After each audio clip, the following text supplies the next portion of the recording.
Hey, welcome to this special episode of the Real Estate Reserve podcast, the #1 real estate podcast in the nation. I'm out here in Baton Rouge. It's 90 degrees at 9 o'clock in the morning. We are sweating. We're going through some doors. But what I wanted to do, since I'm out, Jason's out, he's on a family vacation, enjoying his time down the beach. We wanted to do a very special episode from the most recent mastermind that we had done. That mastermind was the LFG Mastermind. We hosted it at one of our properties in Baltimore. We had 20 of our closest real estate friends come in and share experiences, brought presenters in, and had a grand old time. You know, with the market and the way it is right now, and everything's out of control, and people feel like things are increasing in price really fast, and things are just going crazy. I wanted to share a presentation that Jack Bevier from Dominion had done. They own 700 houses locally in Baltimore. And he went through a presentation that was really interesting, talking about the life cycle of a changing market and how as investors we can conceptualize what's going on and continue to make great business decisions for ourselves. So we're going to do a short little intro. Once that intro is done, we're going to go right into Jack's presentation, and we'll see you guys in a little bit. And the best thing you guys can do, as always, is if you get any good tips, nuggets, anything that helps your business, the best compliment you can give us is by leaving a review on Apple Podcasts or sharing it, telling your friends about it. That's the best thing you can do for us. We don't ask for much on our show.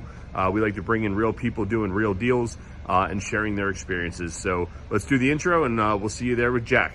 4, 3, 2, are you ready?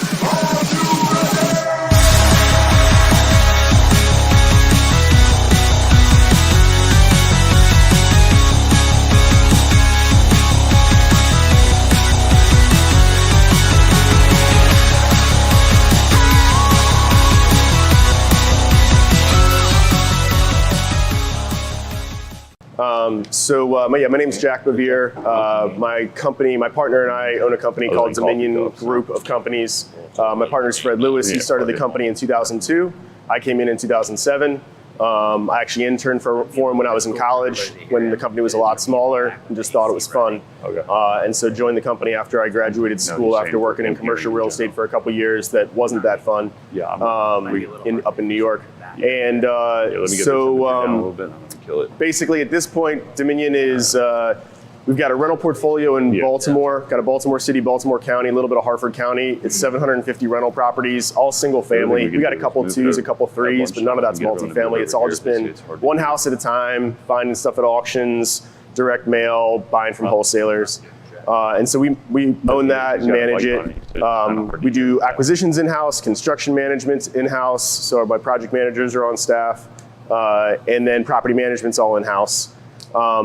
We buy about 75 to 100 houses a year. It used to be 100, now it's more like 75, just because supply has been tighter. And we'll add 50 of those as rentals, flip 20 of them, and wholesale the balance. So it's a mix of stuff on the real estate side. And then we have a lending company as well, which used to be just Baltimore City. But in 2013, we started lending out of state, and then have kind of just grown the business from there to lending nationally. And that's fix and flip lending, just like your acquisition and renovation loans for 12-month terms. And then we added a rental loan product. I'm sure you guys have all heard about the DSCR loans that have become real popular over the past year and a half. That are 30-year loans, no call. And rates are now competitive with banks in that product. And so we've just been doing a ton of that. And that's been really what I've spent the past year and a half doing, is growing that product specifically. And so we lend about $25 million a month nationally of fix and flip, and about $75 million a month of the rental loans, again, nationally. So between all those things, the company's grown a lot over the years. At this point, we have 140 employees, a lot of managers, and some of them have managers. And so Fred and I are still very operational. We know every single house. We know, I review every single loan that's been quoted on the fix and flip side. And so we try to, have a good perspective of like what's going on, on the ground in terms of what wholesalers and flippers and landlords are dealing with, because we are one. And that also informs our lending business to let us kind of see which way the wind's blowing and if we should pivot, and helps us with our planning. So being able to see both sides of that table helps us, helps the other one. One business helps the other in terms of informing what we see coming down the road and how we should pivot as a result of that.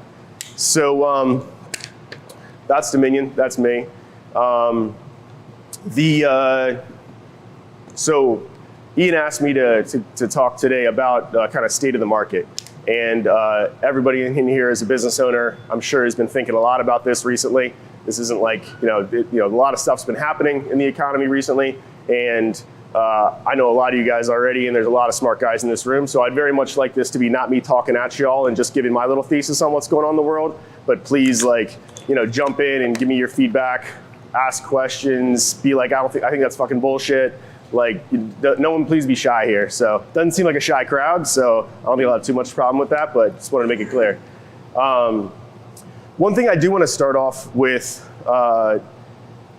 is talking about, is just reminding, this is something that I think that kind of, if you're watching CNBC or reading whatever articles you're reading on the economy, that I think that a lot of the economists and New York types, frankly, lose track of, is that markets are made up of human beings, not graphs on a curve.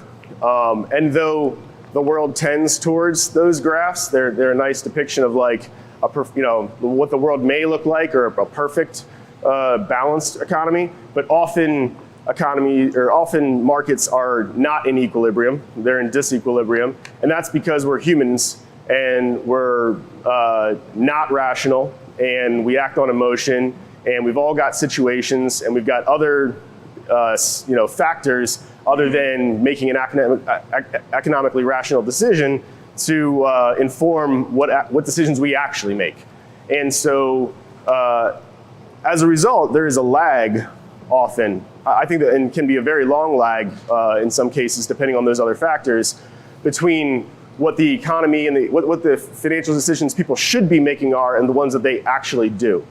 And in that period of time, rational people may be scratching their heads or may be confused, or and I think that is the case because, and may get confused because they think that the world should be behaving this way, but it's behaving this other way. And I tend to think that we are in one of those moments right now.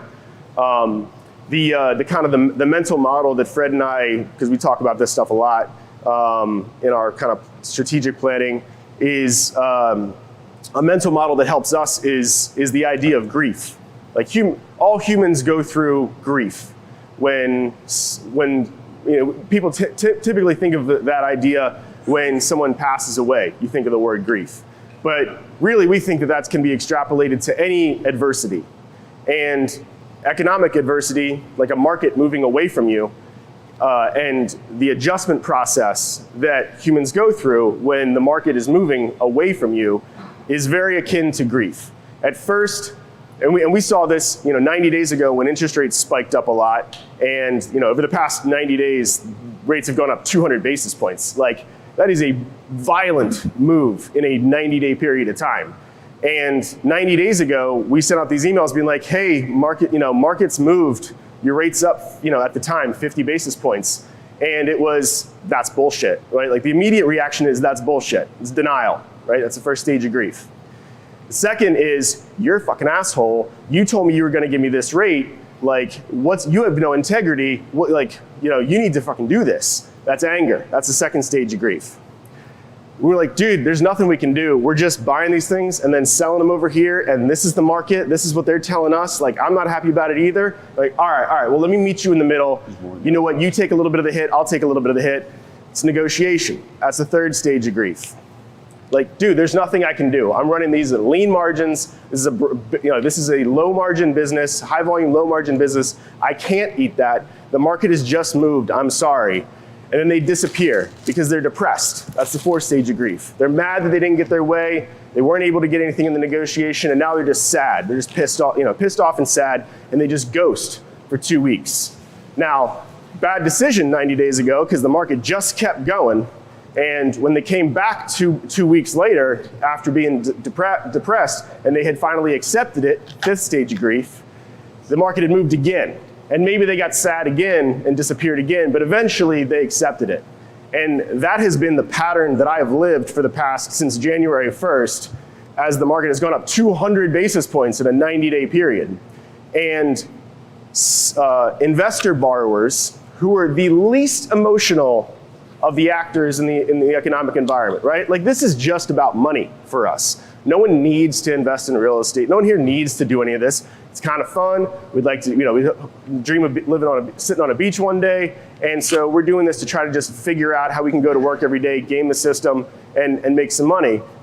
So that's probably the least emotional of like the people who have just gone through that. And the past 90 days, investors all across the country have understood that their rate is no longer 4.5, it is now 6.5, roundabouts, in that range. It's, high 5s, low 6s from high 3s, low 4s. And so I think that investors have just gone through that, and I'm talking about residential right now. This is all residential context. Sorry, self-storage guys, that's all I do. So everything I'm gonna say is gonna be with that residential, lean to it.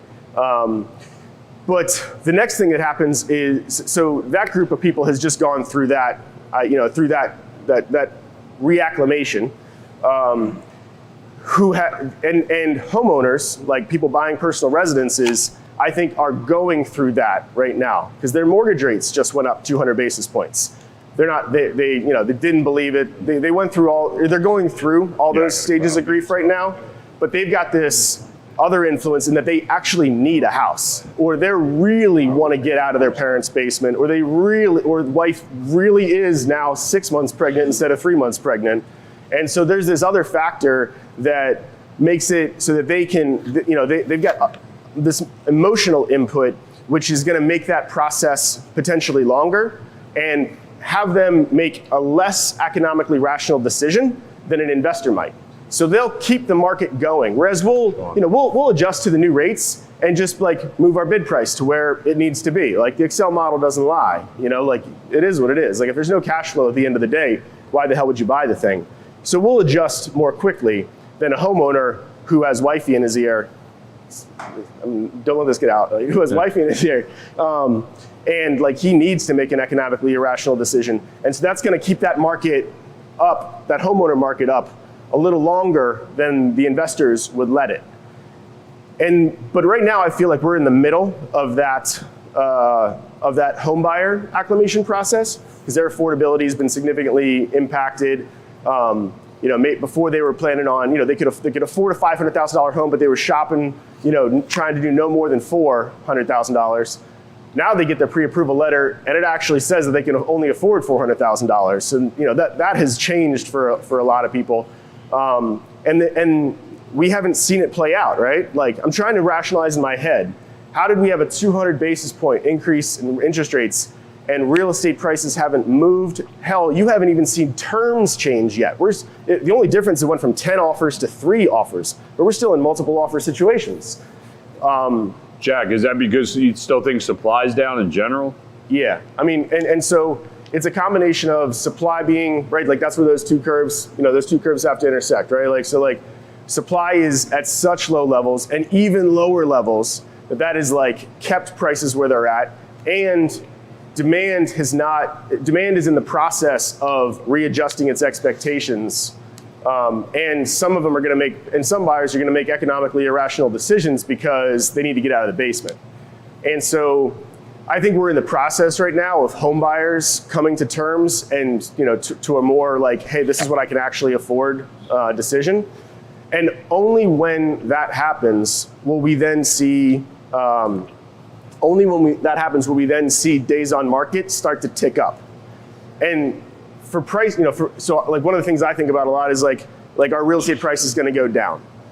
My thesis is that my conclusion is that I'm not sure, but I think that the process, if they do go down, first will be the days on market start stretching out, and then we'll start to see offers with inspection periods on them again and repair addenda that actually get done.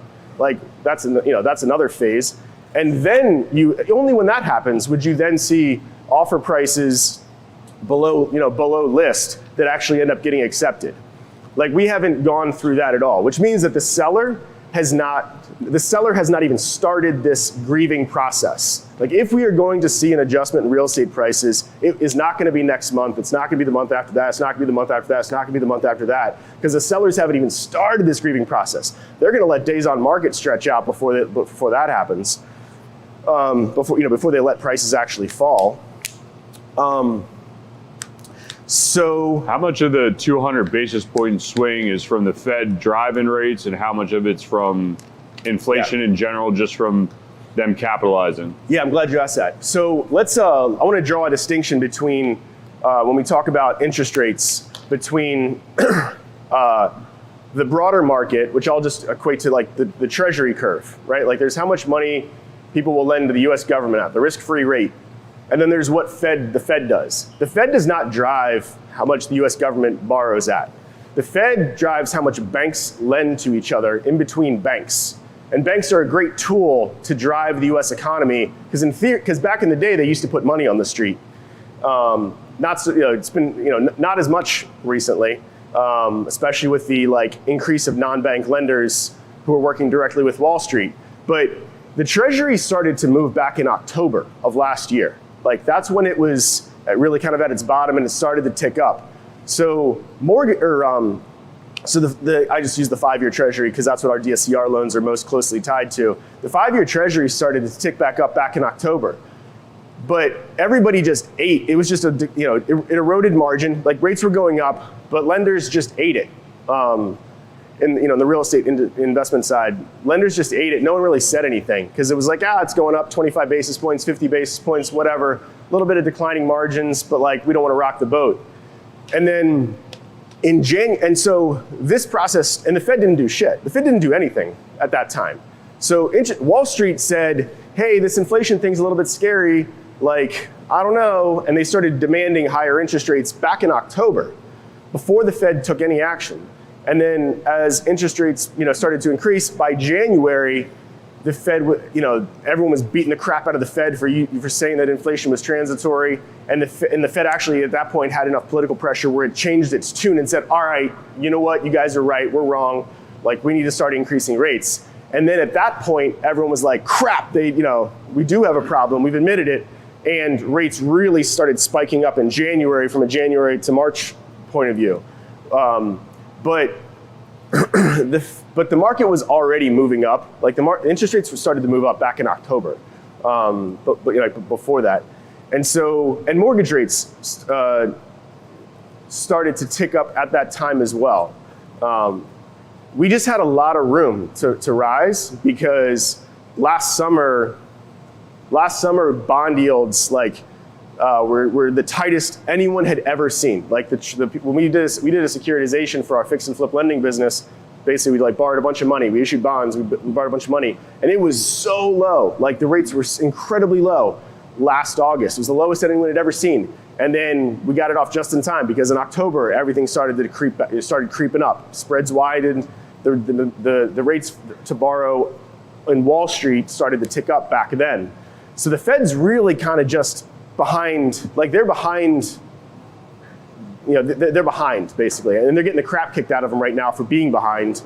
Insofar as I saw this article where Deutsche Bank is saying there's going to be a bad recession in 2023, and the faster and the more aggressive the Fed moves, the better for all of us.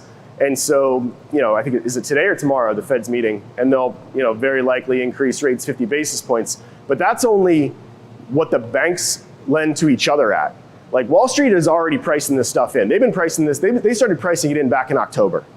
The Fed is now starting to try to influence the banks around the country by increasing rates to get them to calm things down. I'd argue I don't think that the Fed or the banks are as useful as a tool today to steer the economy as they used to be. The actual pain point is for investors. What's the number? I'll be here later today. Someone's got to work. I don't care. It's cool. If you're going to flip. Even in commercial property, my market nuts. Yeah, but you're going to price it in, right? You got to buy that. You got to evaluate that asset, and you're going to price that asset accordingly. So yeah, that's the point, right? Like I completely agree. Reaction area, everybody like bitch about interest, myself included, they do care. Yeah. What point is it at 10 or 12% where we stop? Oh yeah, I don't think there's never a point at which like the market freezes. Like no, like, but asset prices need to adjust for it to be okay. And what's kind of scary about right now is that interest rates have gone up 200 basis points and asset prices went up. It doesn't make any sense. Like it just doesn't make any sense. It means that margins have been squeezed, right? Like, and that does, and like hell, like I bought the houses I bought 4 months ago, we renovated them, we refinanced them, and shit. In the meantime, rates went up 200 basis points. I can't do anything about that, right? Like I take the refi, because I just need the cheaper cost of capital. So I just suck it up, and I know that hell, I bought that house at a 7 cap, and I'm borrowing money at 6.5, and there's no freaking spread there. There's barely any spread there. It's it doesn't keep me in business hardly. But I still take the loan, right? Because I do want my refi, but the next day I don't pay the same price as I did 4 months ago for that house. If I'm acting out, if I'm rational. I can't, but we haven't seen that anywhere. At least I haven't seen that in Baltimore. But is that going to drive rents in turn? Exactly. Oh, nailed it. Nailed my transition as if it was on cue. So yeah, so the thing that can bail us out of that issue is rising rents to keep cap rates the same. And so really perfect. So let's talk about that. Can rents rise from where they are? Because if rents, and that is a lot of what has happened, right? Like asset prices have gone down, but rents have gone up so much that's bailed us all out. And I want to be clear about that. That has bailed us all out. Everybody has been fine because of appreciation and because of rising rents. And a lot of people have done deals in the market that shouldn't have worked out, but they got bailed out. And they're not good operators, their shit's not tight, but they think they're smart and they think that they're good, and everybody has been successful. Everybody's pounding their chest because the market has bailed everybody out. And I don't want to mix words about that. I think there's a lot of people. What's that? What's it going to take to correct that? So yeah, and my argument is that they're playing with house money, right? Like the market just gave them money. They weren't even good at their job. The market just gave them money.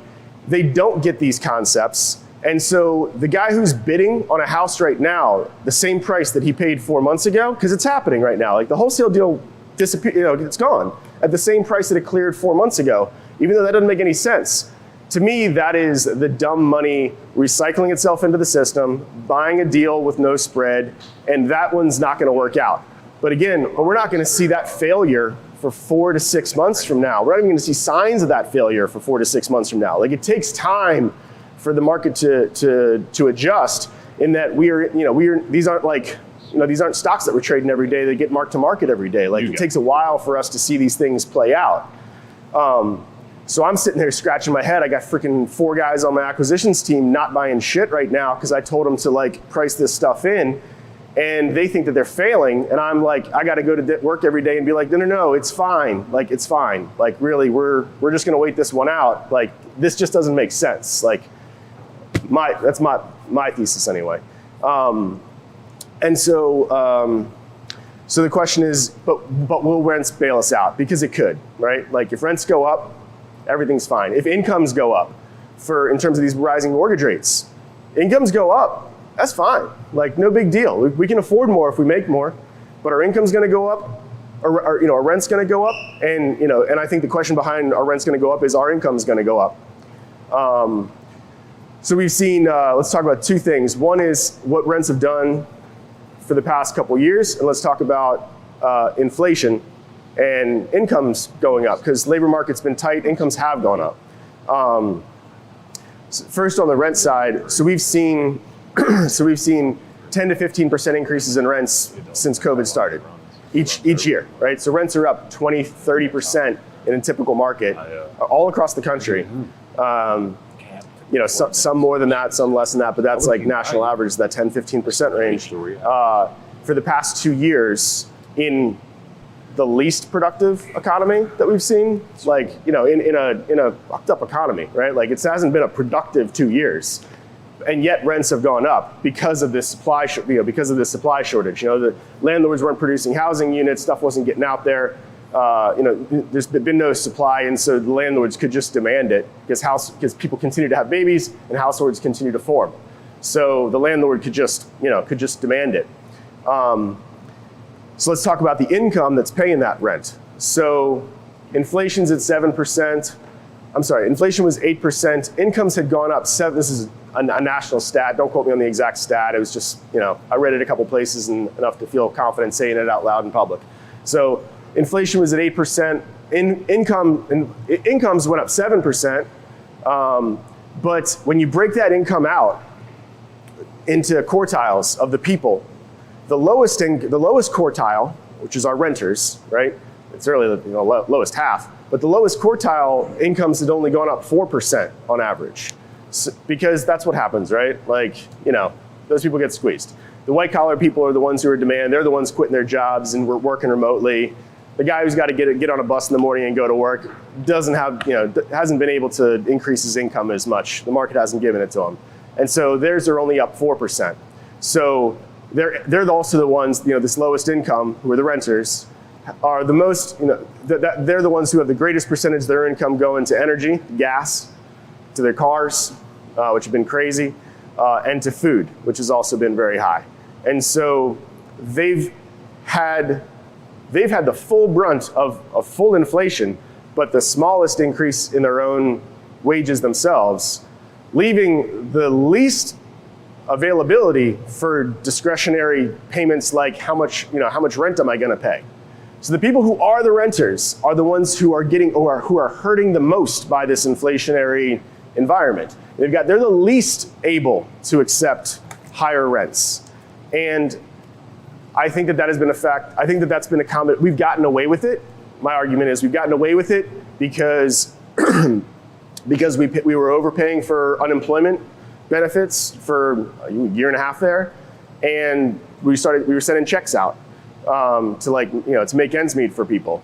And so they, at the time, they signed that 1-year lease, 2-year lease. Did that mean that their incomes went up 15%? They didn't. The math is they did not. Incomes did not go up 10, 15% per year for 2 years. That's not true. I'm concerned that we might even have nominal decreases in rents. We have a recession. The Fed drives us into a recession, or even just not continued growth. I'm concerned that we might have small nominal decreases in rents. Forget rent increases. Forget 10% rent increases. I just think that's pie in the sky. My thesis, my thought anyway, is that rents aren't going to go up because incomes aren't going to go up. If anything, I'm concerned that we're headed into a recession at the towards the end of the year as these factors take their 4 to 6 months to play themselves out, and then everyone feels a lot poorer come Christmas time. The stock market's already had a terrible year so far, and I guess my personal thesis is that I'm concerned that that companies don't do well. Companies don't do well because of these pressures and miss second quarter earnings projections. The stock market does even worse, and then people actually start to get laid off. Because that's what we haven't had right now, right? We have really strong employment still. And that doesn't make any sense to me either, because all I keep reading about is people quitting their jobs voluntarily and not wanting to be very productive. And that's fine when you got money in the bank. But if if inflation is causing you to spend more than you're earning, which is what 15% increases in rents and gas and food will do to you, it'll drive all your savings that you stored up during COVID. When you weren't spending any money, everyone, was just stacking money, right? We had, historically high savings rates. Everyone's savings accounts were at all-time highs. And then since COVID's, been over, we've been spending it, and we've had inflation. And I think that savings rates are just going down. But no one changes, Americans do not react to declining savings accounts. We do the same shit until it gets to $1,000 and we're 30 days and then we freak the fuck out. That's what Americans do. And I just think we're in the process, but it's going to take 6 months to burn through our savings accounts that we built up during COVID. And not until it gets down to $1,000 and we really see, like, we really have a problem, are we going to then be like, Christmas is canceled, you know? Like, and that's what I'm concerned about. Jack, I know you're big on residential, and there's obviously a lot of commercial guys here. How does some of this saving stuff, have you put any thought into how it translate into commercial space, ancillary, like real estate type products, Airbnb or anything along those lines, like how all this is going to relate to all those asset classes? Because obviously residential is kind of like the flagship, and then it all spills over, right? I mean, I haven't put a whole lot of thoughts into it, honestly, just because I don't have any exposure to it. But like, why don't y'all talk about it? Yeah, talk about the savers. At the end of the day, I don't really think those are our customers. The savers aren't the smart people that are renting off the us. So do you think we're going to see that quicker? It could be, depending on what segment you're in. We're always just going to be thinking out loud. But when I was in the rental game, my renters were not the savers anymore. Yeah, absolutely. Yeah, They had no savings day one, right? Yeah. Yeah, mine aren't. Yeah, absolutely no. not. Like, they don't pay until the sheriff's at the door. I think that's the case. Like, you may see it sooner, but we haven't seen. So what I think is really interesting about this moment in time is I haven't even seen it yet. This is my thesis, but I think it's just going to take some time to play out. But I haven't seen it yet. So like every day, at night, I just sit there at midnight staring at the ceiling being like, maybe I'm just completely wrong, completely full of shit. And I very well may be. I've been wrong lots of times. I have no. Pray. Oh. Did you say, what's the action plan? Pray. Yeah. So, That's your thesis. yeah. Where are you going? So I'm going to answer that in a slightly long-winded form. So back in 2007, I started in March at Dominion. It's March of 2007. In Baltimore, I mean, that was like the day the market started to turn down. Like my first day was the day the market started to turn down. And so I saw nothing but a down market for the next 3 years. We just got the shit kicked out of us and made it through, but worked 80 hours a week for nothing for the first 3 years. And we were lending at the time, and we were asset-based lending at the time. It was like, if you could fog a mirror, we'd lend to you because we liked the asset value. And we lent throughout that entire period. It wasn't like you couldn't lend, because asset values declined by 30% over that period of time, but it was a 4-year period of time. They went down by 5 to 7% or 5 to 8% a year over the 4 years. So it was a shitty 4 years, yeah.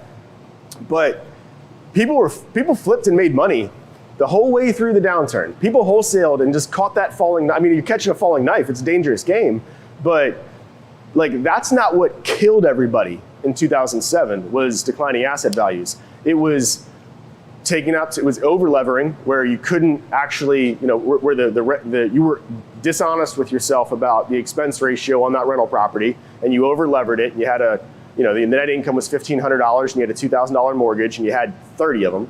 That killed you, because the bank lets you over-lever, and you got into projects which were 3-year projects, and you couldn't get it done, and so by the time you got done, you were done. By the time you got to build to UNO, you were done. And you saw that coming and you bailed halfway through. But you could flip the whole way through. If you're in and out in 6 months and there's 15, 20% margin in your deal, you can flip in a down market. That didn't kill anybody. And so to answer your question, and so the other factor there is that, so I'm getting out of everything that's a long time frame. Like, I don't want to take a year of market risk. I'll take 6 months of market risk, because I don't think that 6 months of market risk is existential. I think that longer than a year market risk, I don't know, maybe. So I've gotten rid of everything, or we've started to shed everything that is longer, longer term projects. That's going to take a while. And to that end, land scares me right now, particularly. And I've got a bunch. But it scares the shit out of me right now, because it is both a longer term play to get through the permitting, process, which has been slow as shit and unpredictable, which sucks. Land I bought 2 years ago, I don't have a damn permit for. And the other issue with land is that in terms of like percentage decrease in values, when values go down 10%, the land that you bought, the $500,000 house goes down to $450,000. The $50,000 lot that you bought is now worthless. Like that, it's like a levered asset by its nature, because it's which in an up market is fantastic, right? Like you buy $10,000 lots and you wait 2 years in an up market, now they're worth $60,000, you 6x'd, which is amazing. But in the down market, that shit, flies down. So I'm selling some land right now because I'm scared. I bought some cheap land like 3 months ago. And now I'm like, God damn it, you idiot. So I'm just trying to get out of it.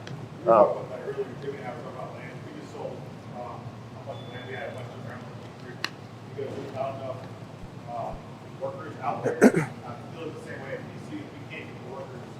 The workers that do get are fucking bad at so the land gets something holding for a long time because you can't sell it, you can't flip it, you can't build on it. What do you do? Well, how do you have your loss? Sell it on loss? Oh yeah.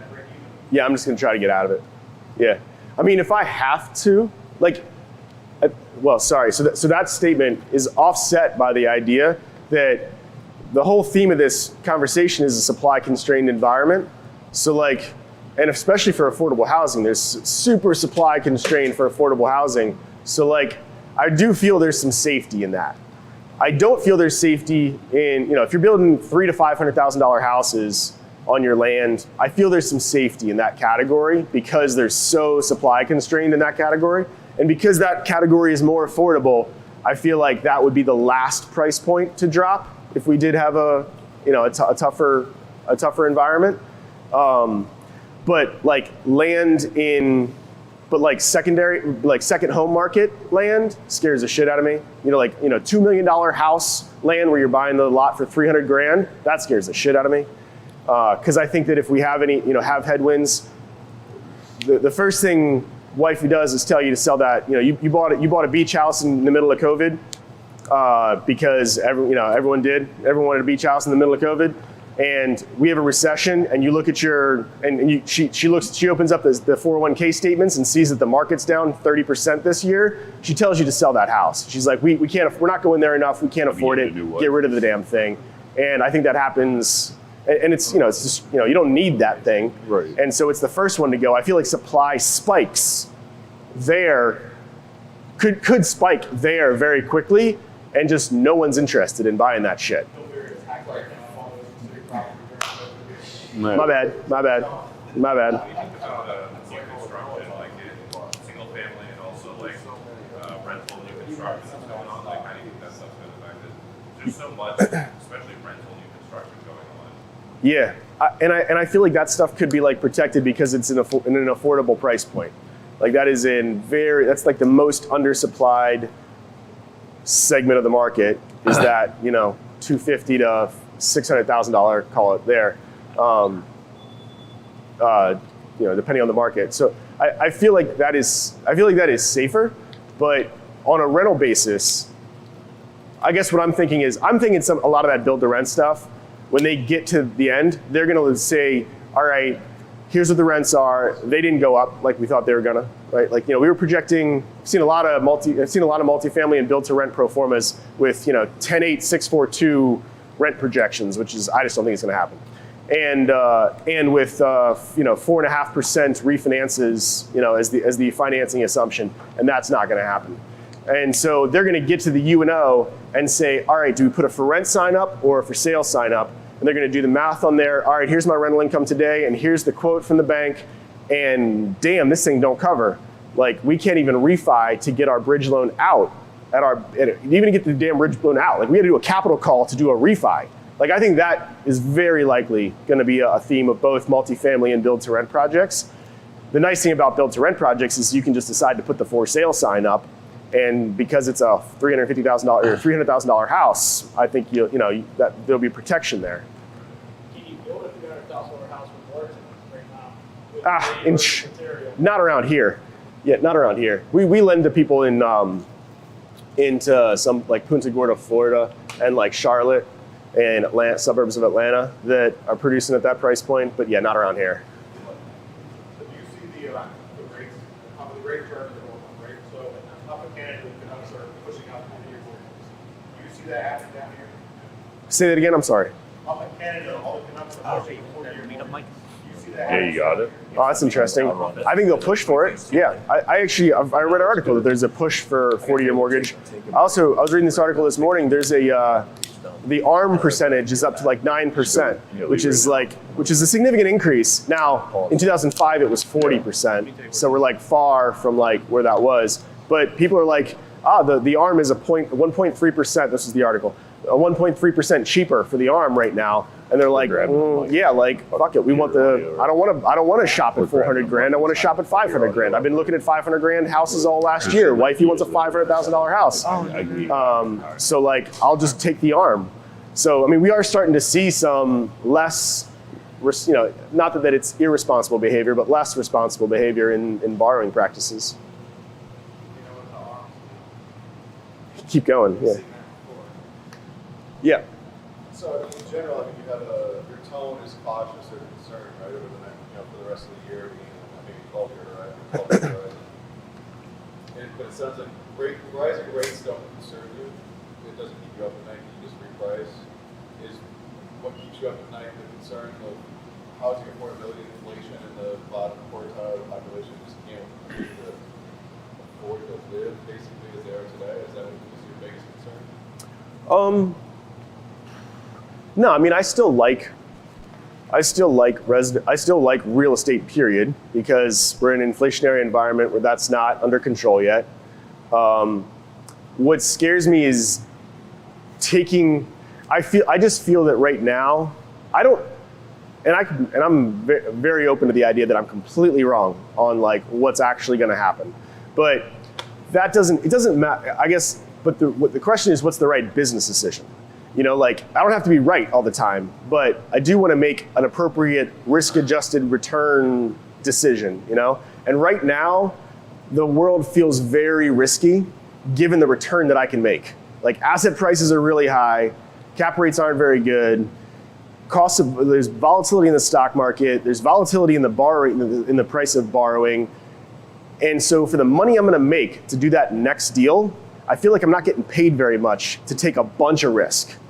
And though I don't golf, I'm like, I don't know if it's a great, it just doesn't feel like a great time to get out there and like, let's go 10x our, I don't want to double my business this year. I feel like that would be, and it may work out, right? Like it may be, that may work out, but is that a prudent business decision? Like, I don't think so. Like, not right now. I'm just feeling like I want to get rid of everything that is tertiary. I want to focus on my core business, whether it's residential, self-storage, industrial, I love all the asset classes that everybody's in here, and operated well, they'll be fine. If you don't over leverage yourself and you don't put yourself out there, go all in on a project, I think that is a more prudent approach than, hey, I'm gonna go 5x and like I'm gonna move to 2 new cities right now, like this year. Like that idea scares the shit out of me. You're gonna pay dumb tax in a new city in a risky environment. Maybe it'll work. Maybe it works out and you're awesome and like that's fantastic. Is it a prudent? Is it the right business decision?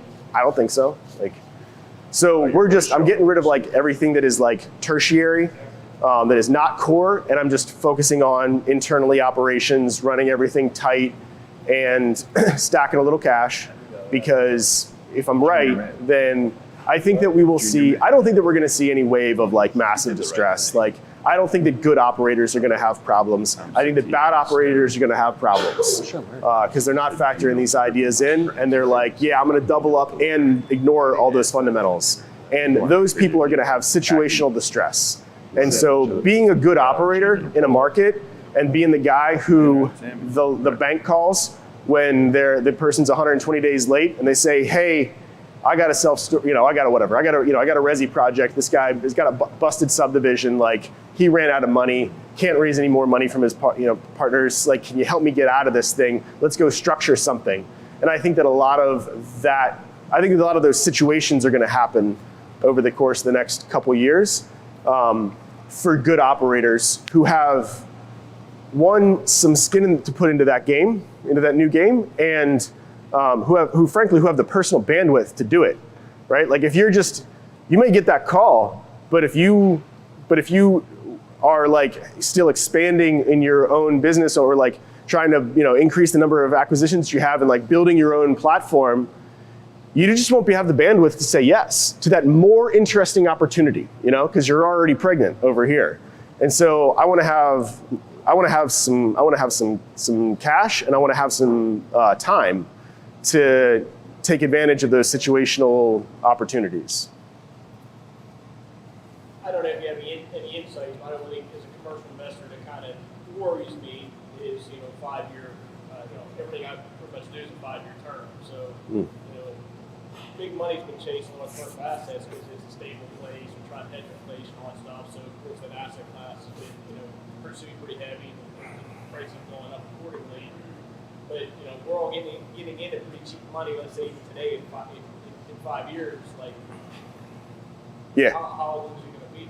Yeah, I think that is a concern, that balloon risk.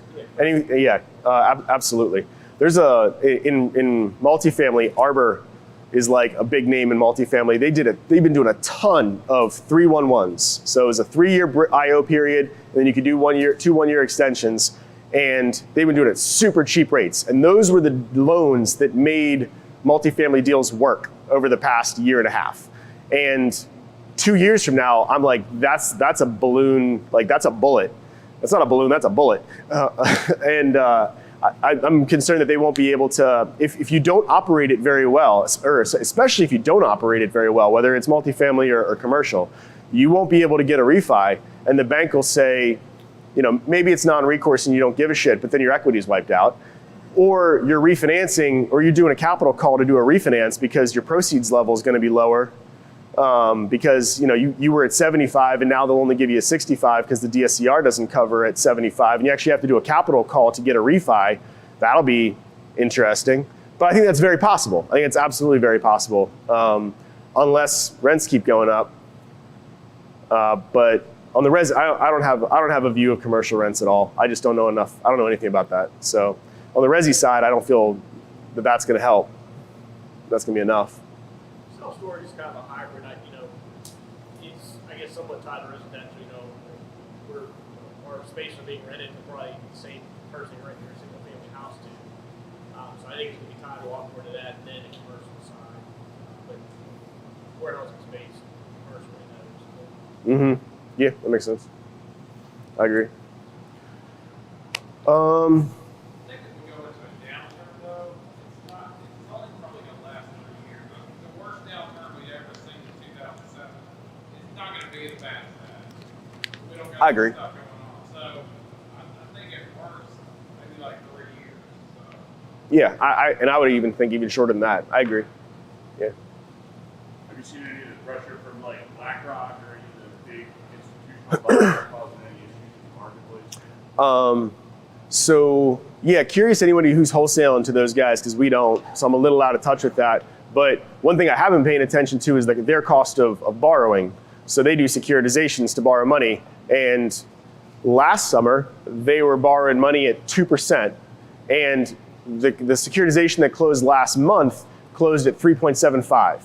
And so they've always been able to outbid us, right? Like if you were in a primary or secondary market, the best bid was, it was very, very tempting to just wholesale to these guys because they just paid more.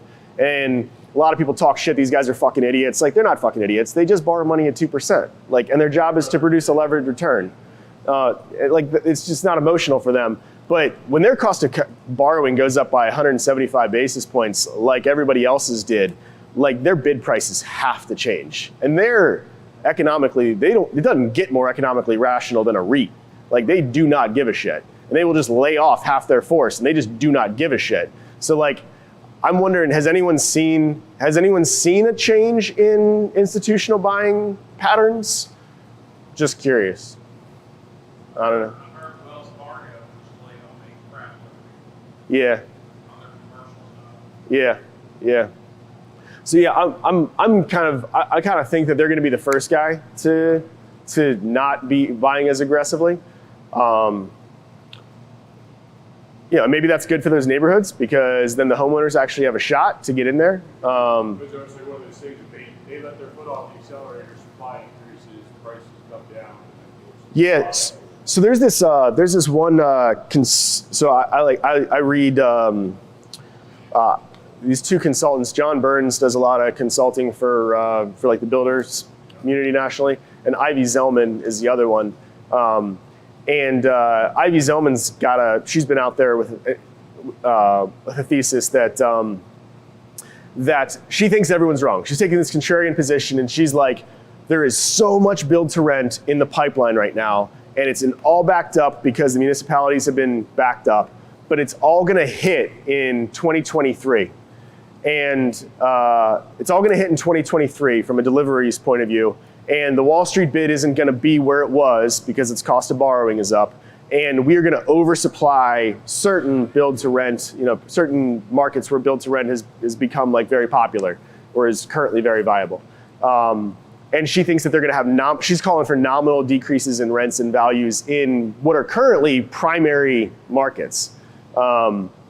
She's the only one saying that, but she called 2006 and their research is excellent.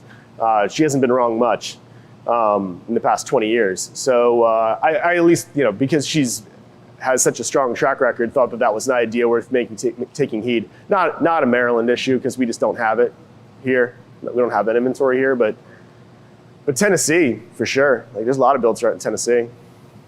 What do you think about population shifting? Because what we're seeing in Tennessee is the most ridiculous thing I've ever seen in my whole career, as far as people moving there from up north, California, everywhere. And I look at that and I'm like, well, even if we see a downturn, if people keep moving here, I don't know how much it'll affect. I guess it's a very fair point. I guess it's an excellent point. Because that's another issue like rising rents. Like population inflow is another thing to just bail the market out. At least keep prices stable, right? It can, I guess, offset by affordability as an issue. But if the people that are coming to you are coming from New York and California, then you're affordable. Whether the prices go up 30%, 40%, 50%, who gives a shit? Like it ain't $1,000 a foot. So I think that's a great point. I think that could save a lot of desirable places, places where people are actually moving. Anybody got anything else? What were the dates of the two people you followed? Oh, John Burns, Burns, and Ivy Zellman, Zelman. They got some free stuff. That's what I follow is the free stuff. They're trying to sell research to institutions like the public REITs and pension funds and stuff that invest in that. Like that's who they sell research to, but they give a fair amount out for free. That's good. It's really good. Well, cool. Sounds good. Thank you guys. Thanks for tuning in to the Real Estate Reserve podcast. Do us a favor and like, comment, and share our broadcast. It helps the algorithm and helps us spread the word too. Till next time, thank you for tuning in.